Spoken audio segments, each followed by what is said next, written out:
Good afternoon. It's Tuesday, the 3rd of November 2015, just after 1 o'clock. Welcome to UK Column News. I'm your host, Mike Robinson. And today I've got a special guest, that is Vanessa Beeley from the Syria Solidarity Movement. Hello, Vanessa.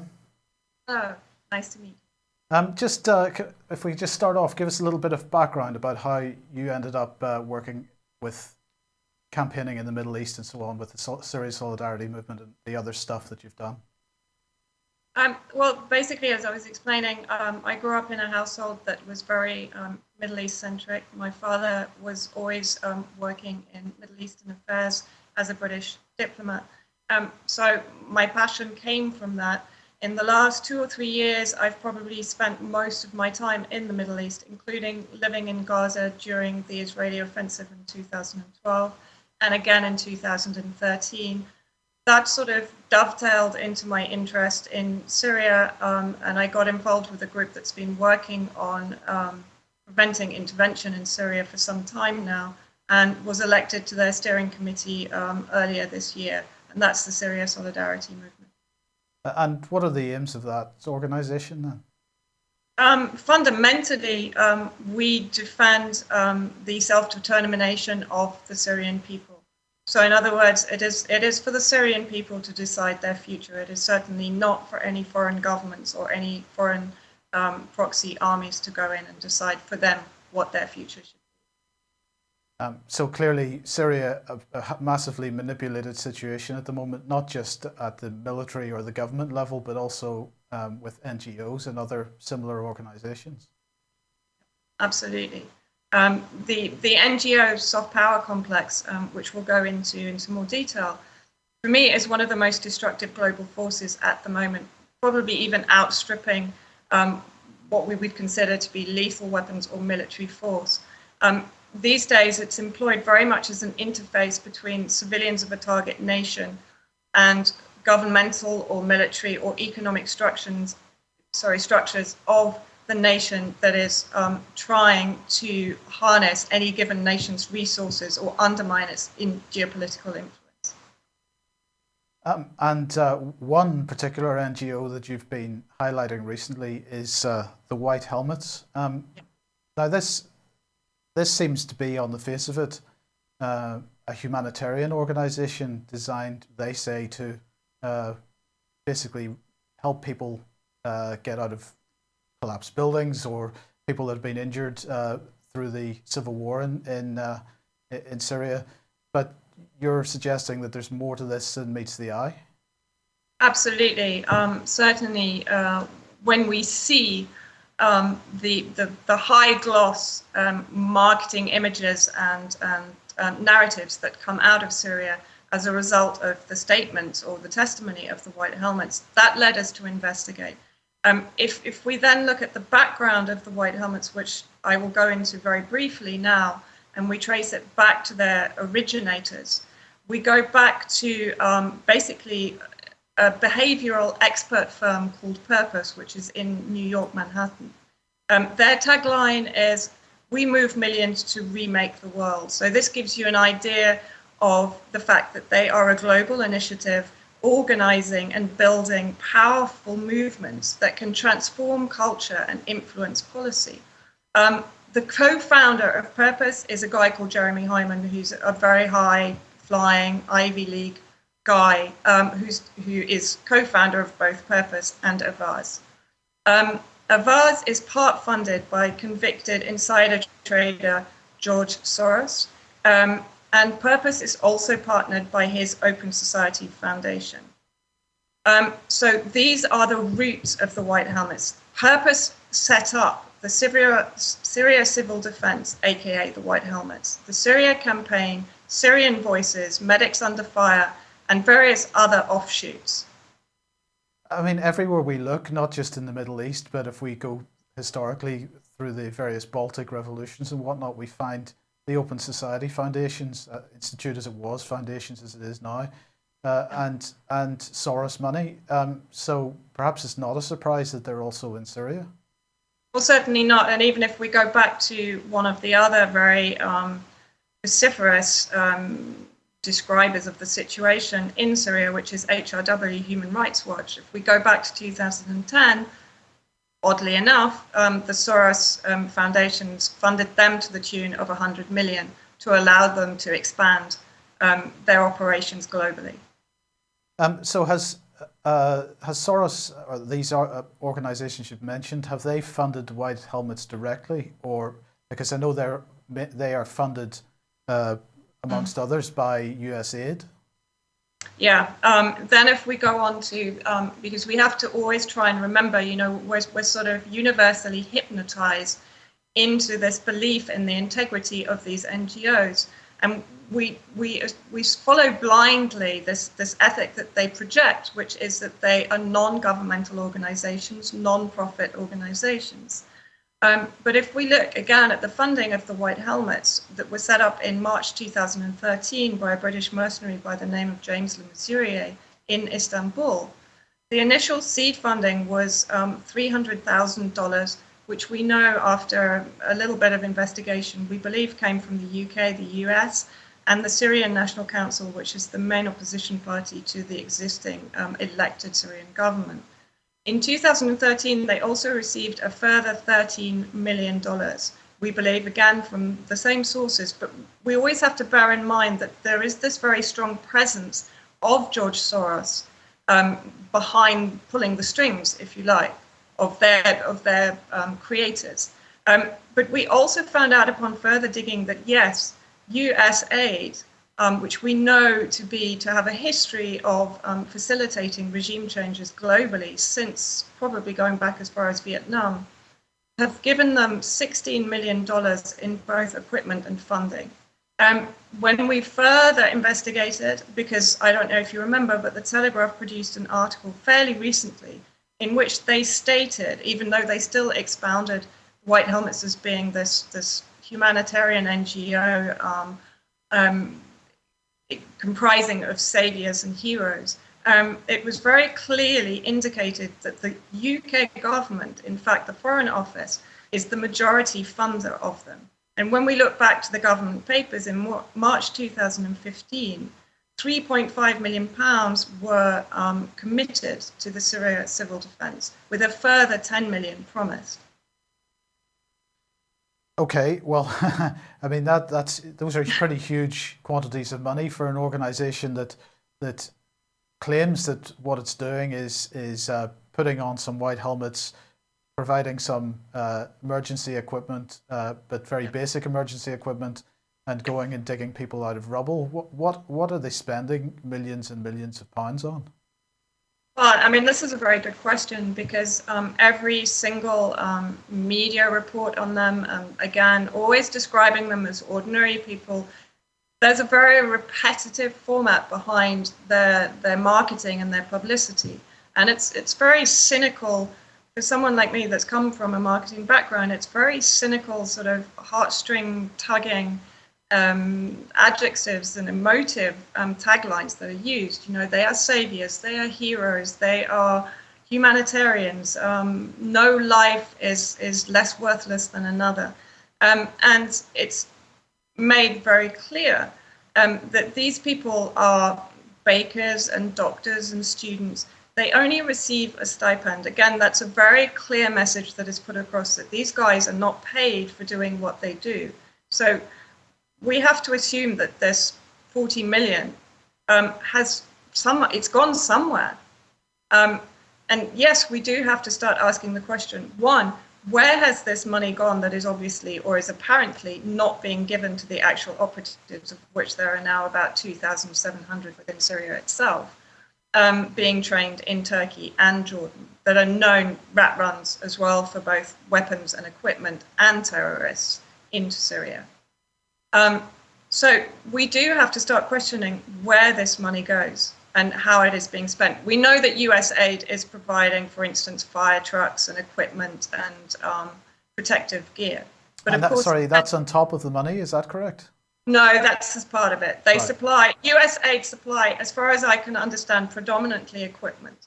The British government is supplying financial hard cash, basically. Right. Well, let's you mentioned this man, James LeMessurier, and this is his is this his main organization, Mayday Rescue?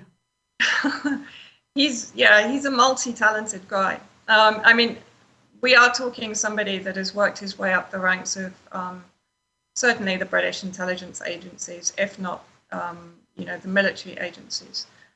He's worked at government NATO level in pretty much all of the regions where we know that there have been NATO intervention exercises. So in Kosovo, Bosnia, Iraq, Palestine, Yemen. He's worked in the UAE. He's worked in Dubai. If we look back a little bit, and I won't go into too much detail because actually he's worked for a lot of companies and he is on various advisory boards and strategy boards for many different companies. But if we go back to the two main ones in his history, first one is the Olive Security Group, which is a private security group set up around the start of the Iraq War, who were heavily involved in providing security at the end of the war. So they provided ex-SAS employees to go into Iraq at the end of the Iraq invasion by the UK and the US. And it also emerged that Olive in May 2015 merged with a group called Constellus, who have in their portfolio a company called Academy, who were Blackwater. And I don't know if you remember, but Blackwater they were involved in the Nisour Square massacre in Iraq, but they were also post 9/11. They were employed by Bush, in fact, to act as an outsource for assassinations of alleged terrorists in the US, thus distancing the US government from any accountability for any instructed assassinations. But Obama also continued with this partnership in 2010, funding them to the tune of $250 million to continue to offer unspecified services to the CIA.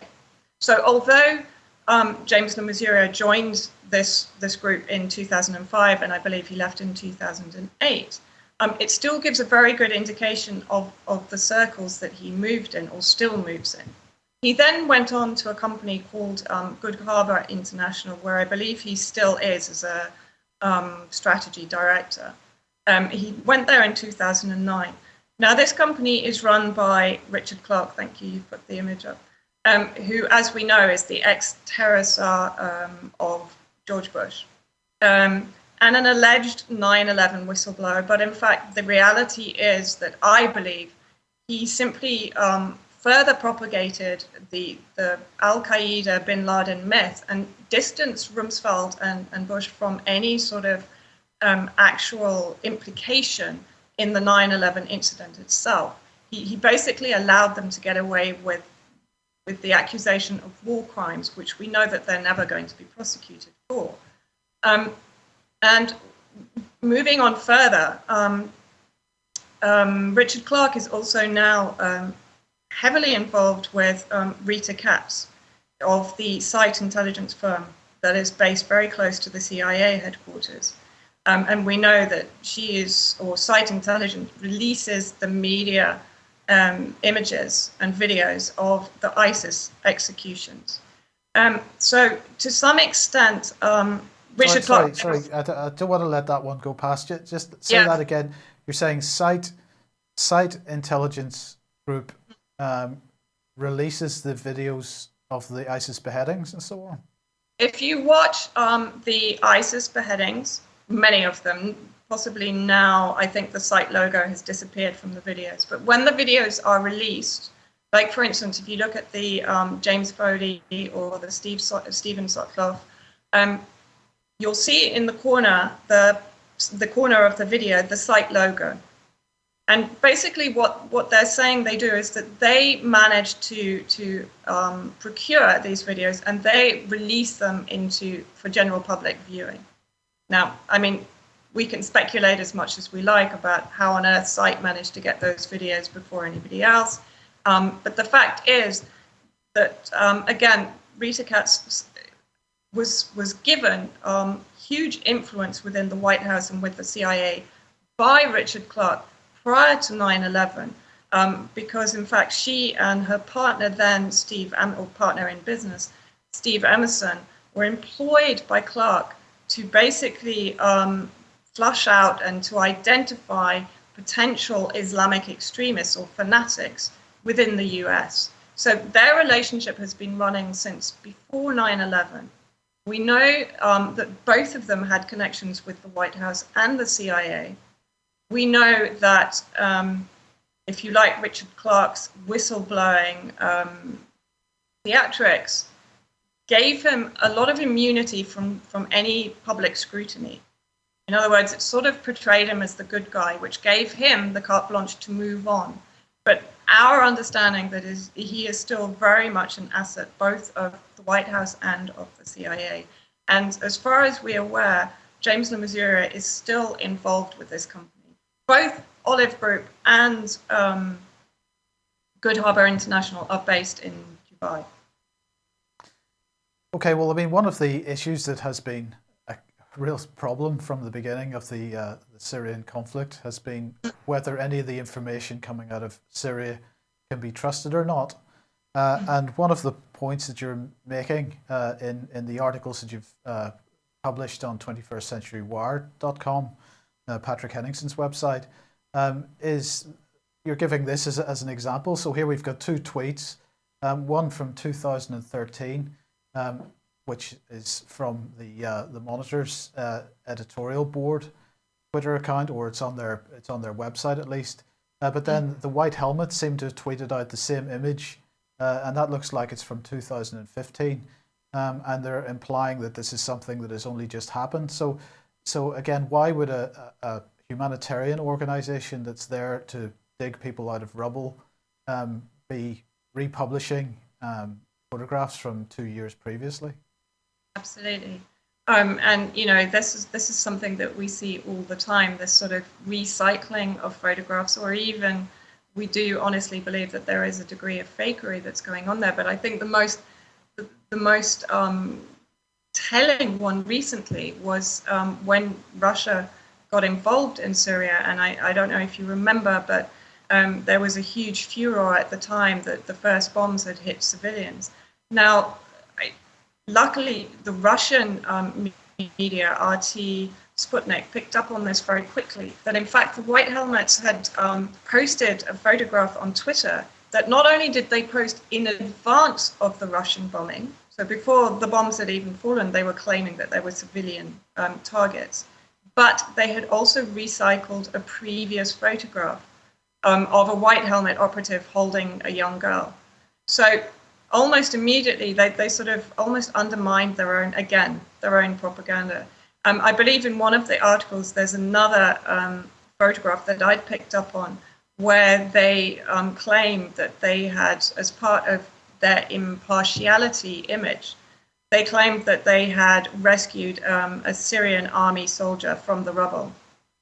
And when we actually investigated the photograph, because to me it just didn't look quite right, we actually found that 10 days previously, the photograph that they used of the Syrian soldier that they had allegedly just dug from the rubble because they're so impartial and neutral that they save everybody in Syria, had actually been captured and very probably executed by the al-Nusra terrorists in Aleppo. So again, you know, we have, as you quite rightly say, there is one very particular narrative that is being streamed out of Syria to the general public in the West. But as we look at it rationally and logically and we start to deconstruct it, we see that in fact it's a very different image on the ground in Syria. We know, for instance, that the White Helmets are not, nobody, if you speak to anybody, any Syrian in the government-held areas, which we work out to be around 75% of the inhabited areas of Syria, very few of those people will even know who the White Helmets are, even if you ask them, people on the street. And I will tell you why. Because those White Helmets are embedded with al-Nusra, the FSA, with the so-called moderate rebels. And even the Telegraph article admitted that, because we had published a photograph very clearly showing an ISIS operative celebrating outside a White Helmet depot south of Damascus, south of the Yarmouk camp.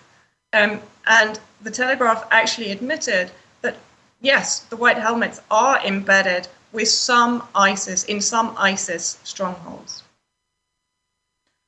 Okay, well, of course, when we talk about the sort of propaganda that's coming out of Syria, this gentleman, Rami Rahman, has got to be right at the top of the list for those that are pushing this stuff out.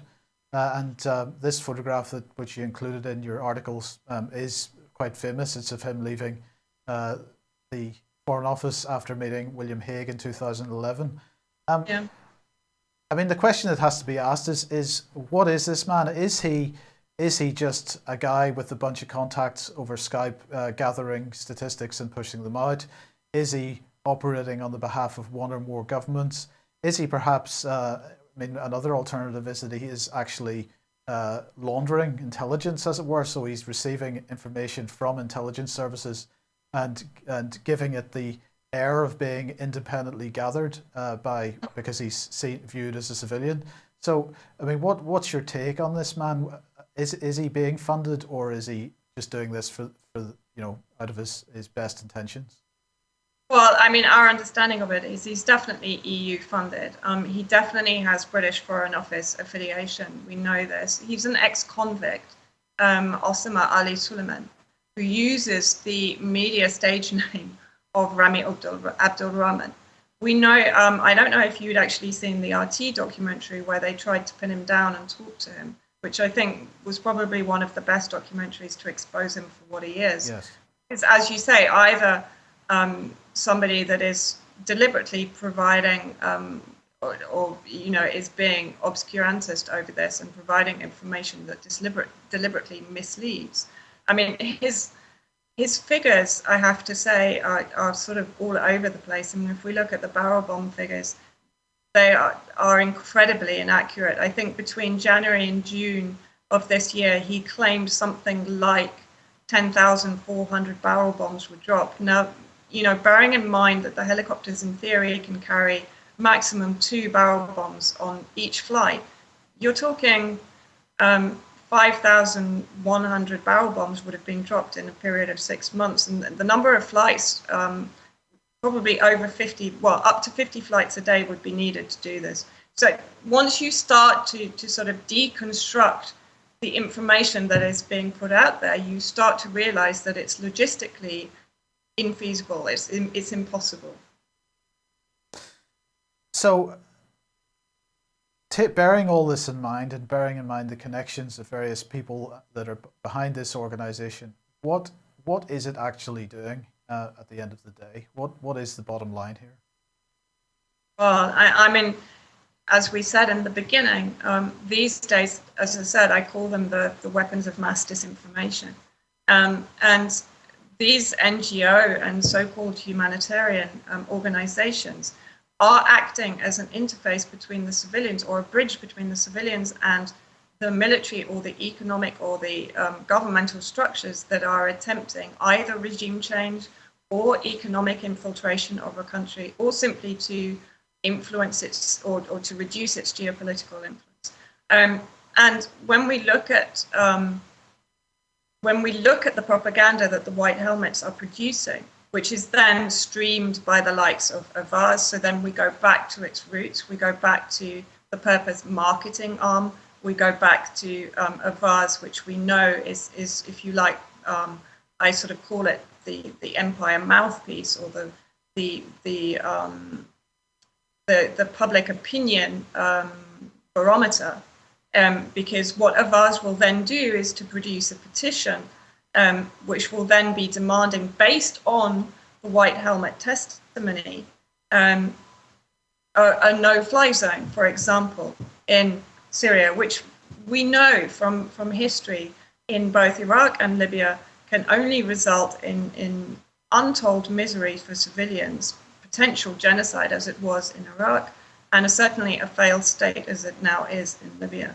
And the fact is that Syria has been resisting these maneuvers for almost 5 years now. And so therefore, what we are seeing is a ramp up of that propaganda commensurate with the amount of resistance that it's hitting.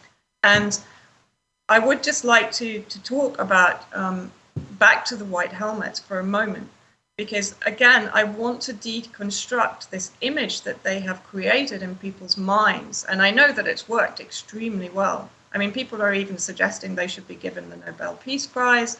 They have this unimpeachable image of impartial, unarmed, neutral, unpaid, long-suffering, unpaid saviors of all Syrian people. Now, this is very important because I think in the article that you've gone through and taken the images from, we can very clearly, again, undermine all of their image projections. If, for instance, we look at their claim of being impartial, one, they are embedded purely with al-Nusra and ISIS in rebel-held areas only.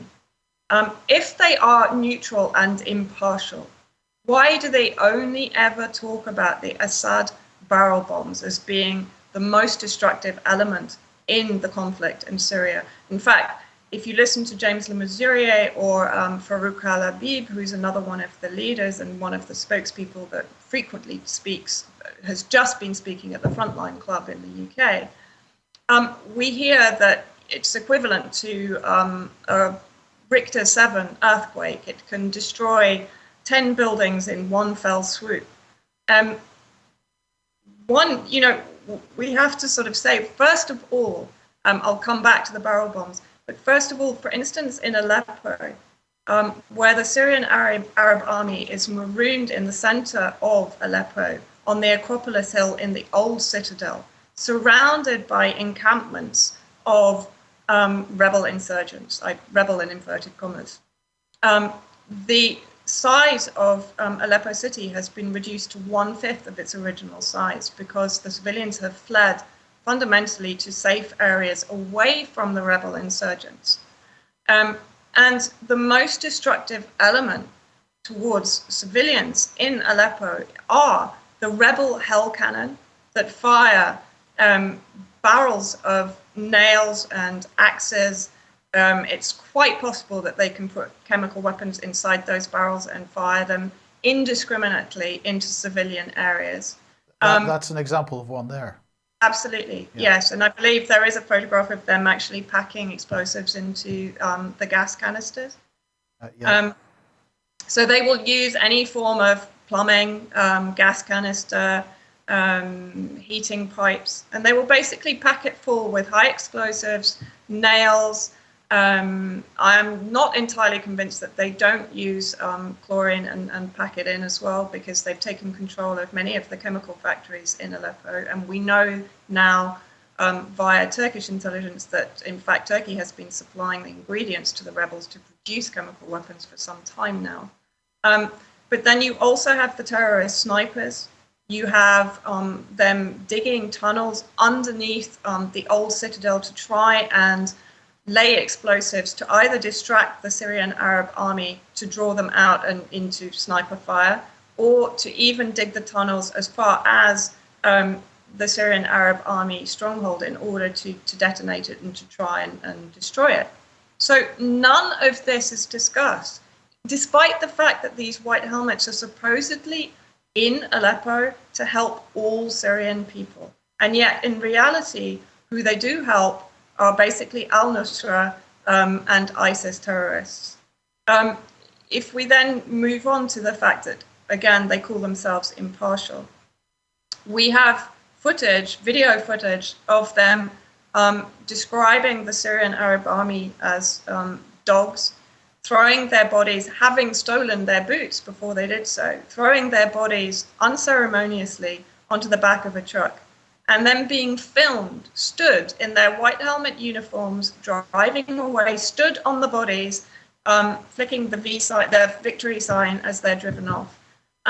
We have one white helmet operative, you have his photograph there, who is described as saying, well, everybody else's body we put into body bags and we take them away, we give them a proper burial, and we inform their families. But he then talks about the shabiha, which is the derogatory term for basically the Syrian Arab army or any form of security forces now. And he says, no, them we throw in the trash. This is not impartial. He then also swears his allegiance to the Mujahideen. From memory, I believe he actually says we serve them. So he's making a clear statement that they are here in support of al-Nusra, which we must also remember is al-Qaeda, who, by the way, the United States blamed for 9/11. So, you know, in any in any person's imagination, we can't possibly transfer al-Qaeda into being a moderate rebel. Okay, they are terrorists. Indeed. Well, look. I just wanted to ask you about this gentleman here on the left-hand side here, and this is Farouk Habib, because he and James Le Mesurier seem to be working together with Mayday Rescue, but he seems to have a strange background himself. Yes, he has quite a checkered background also. Again, we have to always bear in mind this tagline of impartiality. Because if we actually look at the White Helmet team, which is pretty much the same as the Mayday Rescue team, because Mayday Rescue, James Le Mesurier set up in 2014, I think about 1 year after he set up the Syrian Civil Defense Organization. But if we look at the Mayday team, which, as I said, I wouldn't disentangle from the White Helmets, Farouk al-Habib was in fact one of the revolutionary leaders in Homs. He was allegedly tortured by the Syrian security forces in 2012 for trying to bring a reporter in, as he says it, to film the protests. He fled in 2013 and, obviously then got involved with Syria Civil Defense. The interesting thing, he did a report for Huffington Post, in fact, where he gave an interview on his experiences. Now, we're actually going to talk about this in part 3 of the articles, but the images that he used were quite honestly false in the sense that they related to a completely different narrative to the one he was describing. That's one. So he claimed he was held in these prisons and he was tortured in these prisons. Now, we've managed to trace down where those images came from, and we know that they came from a completely different timeline and from a completely different area to where he is describing. So immediately we know that the evidence he is giving, one of the reports that he has put out there to describe his treatment at the hands of the security forces, is to a huge extent discredited. But if we then also look at his title now, which I noticed he presented himself as political counselor at the Frontline when he gave the speech at the Frontline Club.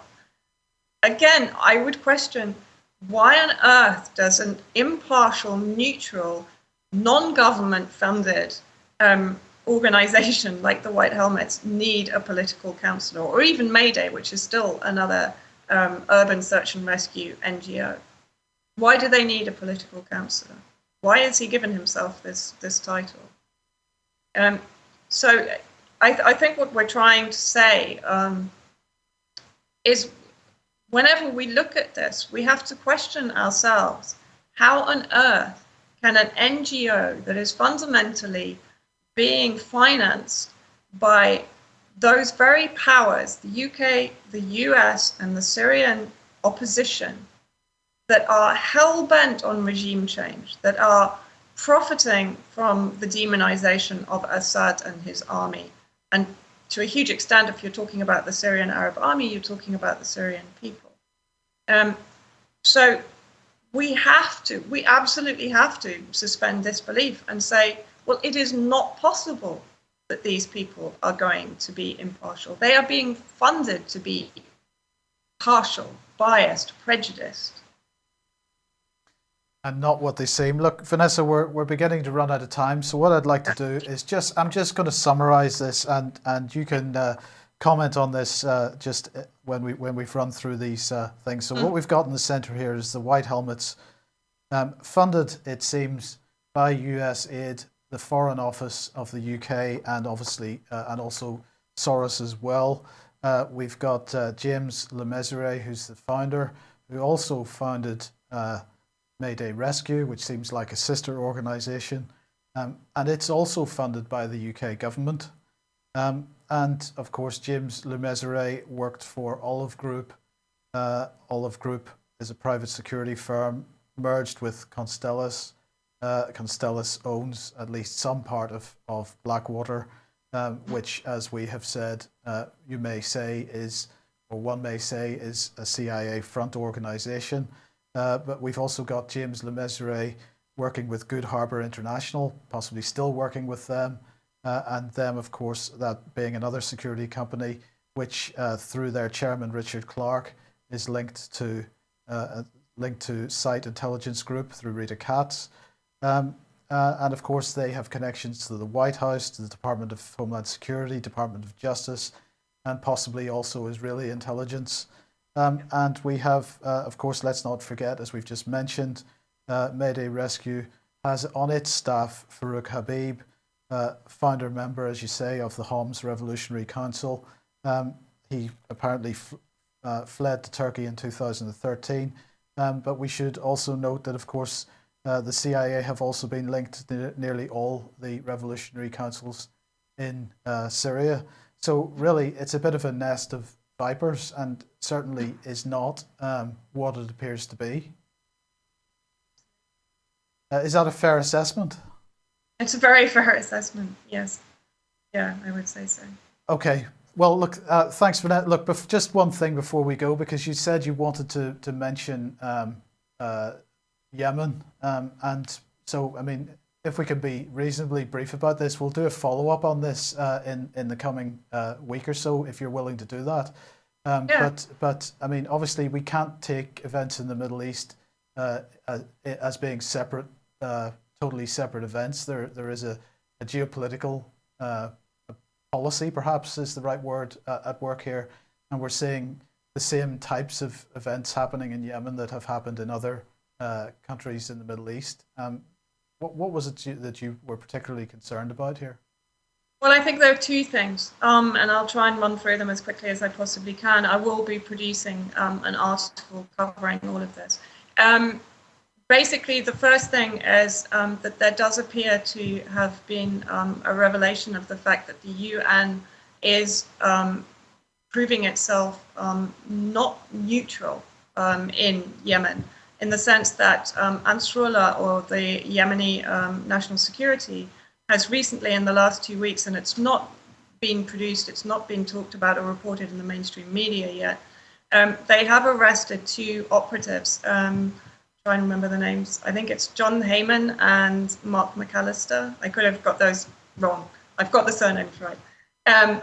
But basically, these guys were known security agents who'd come into Yemen underneath under the auspices of the UN. In other words, the UN had flown them in on their own private flights from Djibouti to Sana'a. They were arrested by Ansarullah, who had them under surveillance for some time and had identified them as certainly security agents. So now we have a situation where the UN is trying to get itself out of a very precarious, embarrassing position in Yemen, where it's been seen to be, if you like, harboring known American security agents. And I believe that now Ansarullah are basically saying that they suspect that, in fact, what has been happening is that the UN is providing cover for these agents to report on the Ansarullah positions to the US and UK conflict controllers based in Riyadh. So that's the first thing. The other thing that we've discovered very recently, talking to Ansarullah contacts in Yemen, is that US aid, again, is probably has a monopoly on the NGOs and the humanitarian relief efforts in Yemen. In June of this year, USAID basically withdrew that aid, saying that under the present conflict situation, it was not possible or feasible for them to continue providing aid, which is one of the most cynically brutal, oppressive things that they could do, because they basically turned a tap off of any form of humanitarian aid at a point when Yemen is undergoing a cleansing and a genocide at the hands of the Saudi bombers. But at the same time, now they're having the tap turned off under blockade by US aid. But in the same month, King Salman suddenly decided to form his own NGO, KSC, which is now going to basically, in theory, usurp US aid in Yemen. So in other words, US aid has withdrawn, but it's endorsed a humanitarian effort by Saudi Arabia that is currently obliterating Yemen. Is that not an oxymoron to suggest humanitarian aid and Saudi Arabia? Precisely, it is. It's also, I mean, it's so obscene to sort of even suggest that I struggle to use the word humanitarian in relation to Saudi Arabia, yes, a humanitarian organization to come in and rebuild and repair the damage that they've just done. But what it is also doing, and this is just my theory right now, they're seeing that their military infiltration or intervention in Yemen is not working. It's failing. The Yemeni people are proving themselves to be very resistant, very resilient, and actually very united. And I think this has really shocked the interventionists, and particularly Saudi Arabia. And so, in my view, what they're now doing when they see that the military operation is failing, so now they'll come in the back door. They'll come in via the NGOs, but they can't come in ostensibly through US aid, but they will come in through Saudi Arabia. So Saudi Arabia then will basically have complete control of Yemen via the humanitarian organizations and via the relief agencies. Okay. Well, look, Vanessa, thank you very much. It's been massively interesting, and we'll hope to see you on UK Column News again in the not too distant future. Hope so too. Okay, good. Thank you very much. And well, that's it for today, and we will see you again at the same time tomorrow, 1 o'clock, ukcolumn.org/live. See you then. Bye-bye.